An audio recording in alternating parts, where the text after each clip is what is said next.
Okay, so we talked about fit quite a lot when we talked about body types, right? When we talked about body types last week. And, really the goal for helping your client achieve their personal style is helping them understand what works for their body type. And we talked about how that could be a sensitive conversation. And we also, part of that sensitive conversation is making sure they get a good foundation, right? So a bra, or if they're comfortable, if they need it and they're comfortable, a shaper. And even some people who really don't need a shaper still are more comfortable in a shaper. So it's really important that, by doing that body type evaluation, that you have helped your client examine their bodies, identify their body type. They know whether they're hourglass or inverted triangle or triangle rectangle, whatever their body shape is. They know that, right?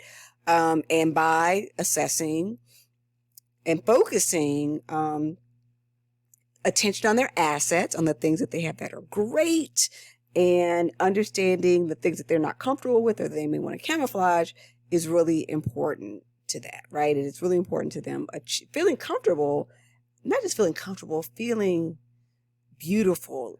I don't even know if beautiful is confident. That's probably the best word for it, right? In what they wear. Because even if you're, having a bad hair day, you didn't do your full beat for your makeup, right? You can still feel really confident in your outfit if it's a great fit. There's nothing like a great fitting outfit, right?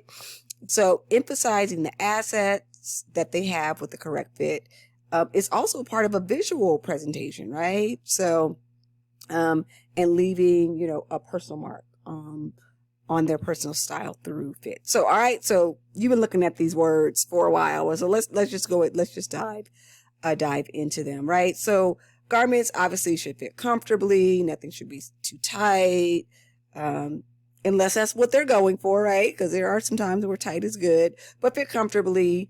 You should be able to, move. It shouldn't show any bunching of their body underneath, right? That's why a shaper is good. No gathering or wrinkles around the waistband, no gap in the bust line or overflowing or spillage, right? The buttons aren't holding on for dear life. They're not, so no strain. And just no overflowing, right? Just no the muffin top. We don't want the muffin top. We don't want the side boob. We don't want this overspilling of the cleavage. And all of that is part of what we talked about here, right? So if they have a good foundation, a lot of those things won't happen, but fit is also important. So, that's why undergarments are really, really important. And although that shouldn't be your expertise should be explaining to your client why that foundation is really important. Now, let's be clear though too. I'm gonna go back to the slide. Let's be clear too. I fully understand the bralette movement and the no underwire. All those things can still fit well, right? So even people that are heavier up top can still have a good fitting bralette or a good fitting under wireless bra or wireless bra, a wireless bra. They could still have that, right? Really, really important that we explain to our clients and show them how we can help them achieve that. Okay. And fit is really defined as an article of clothing that just has a proper size and shape for that body type and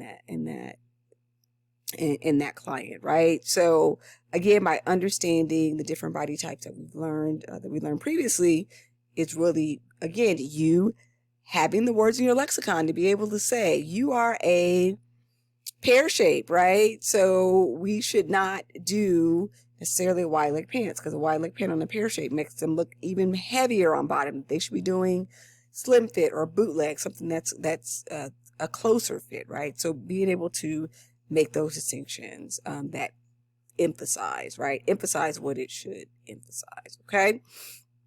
So again, like I said, this fit should be comfortable but not confining. For the ease of movement, it shouldn't be restrictive. There's nothing worse. And listen, we've done it. You've done it. I've done it too. I wore a skirt that was too tight that I had to slide down to sit down in, right? Or I had to turn to the side to sit because what just didn't quite fit. Not show a lot of wrinkles. And when I say wrinkles, an indication that it's too tight, right? So if something is too tight and you sit down and it wrinkles, that's a problem, right? So, now, of course, we're not going to dive too deep into fabric. We're talking about fabric. Some fabrics just wrinkle more than others, but your garment shouldn't wrinkle when you sit down if it's in a fabric that doesn't wrinkle, if that makes sense, right? If you're in linen, linen's going to wrinkle no matter what, if it fits or not fits. But wool shouldn't wrinkle if it fits properly, right? There shouldn't be any gathers around, this should say zippers. Sorry, not wrinkles. This should say zippers. Here, let me change this while I'm doing it. Let's change this to zippers. Zippers or waistbands, right? Again, a bunched up zipper means that it doesn't fit. Okay. And then moving forward, the bust line piece, like I said, no spillage over in the bust line or gaps. Buttons should close without any strain. There should be no muffin tops, no flesh overload, right? And a part of this, I didn't put it here, but part of it is, with trousers and skirts that have pockets in it, like the pockets shouldn't spread open, right? So you sit down and it's so tight that the pocket spreads open, right? Those things shouldn't happen if you have proper fit. Okay. So the next couple of slides, we're just going to go over some basic women's measurement charts, and you did the activity that included measurements. So these again should be charts that you should be keeping. There'll be a chart under the lecture. You'll have copies of all of these charts in the lecture for you to download. But these are standard U.S. sizing. Okay. Now, I have standard U.S. sizing on here and I have standard European sizing on there, but just keep in mind that there is a standard British size as well. There is a standard Asian size as well. So be really careful, especially when you order stuff online, which sizing it is, right? So I made the mistake of buying I bought two things at one time from the same company. I bought a British sizing 6, and a British sizing 6 is not a size 6. It's not a U.S. size 6. It's really like a U.S. size 2. So, one thing fit. It was a A-line flowy top. So that fit. Something else didn't fit. I had to pass it along to somebody else because I didn't want to send it back. I sent it back to London. So again, standard sizing charts for U.S. women, and this is U.S. women 0 to 18. And because we know that all women don't fit into the sizing, I also am giving you the petite sizing, so extra small. And remember, petite is a height, right? So anything 5'4" and under is petite sizing in terms of scale. So the legs are shorter, the arms are shorter, the area from the waistband to the crotch is going to be shorter, the sleeves are going to be shorter, the torso is going to be shorter. So someone could be a petite size top, but a regular size bottom, if that makes sense, if they have shorter arms or a shorter torso. So again, by understanding these measurements, you know that, right? And then standard U.S. women's sizes. Oddly enough, I don't know if I've ever seen a European plus size. I'm sure it exists, but let me see if I can find one. Add that to the lecture too. Okay, so standard women's sizing. Really important that you have these and keep these. So as you're measuring your client, you're like, okay, so normally you're this. The other thing that we should be doing too when we're doing these exercises with our clients and understanding their sizing, you should have them pull out the things that they think fit them the best, right?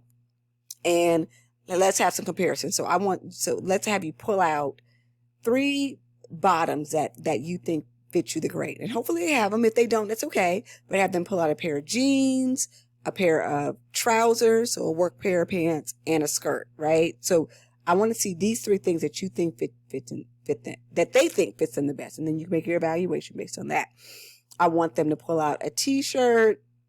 I want them to pull out a button-up shirt and maybe like a sheath dress if they have it, right? So you want to already see what they have in their closet that they think fits them best and how you can help move them along if they really don't fit great, right?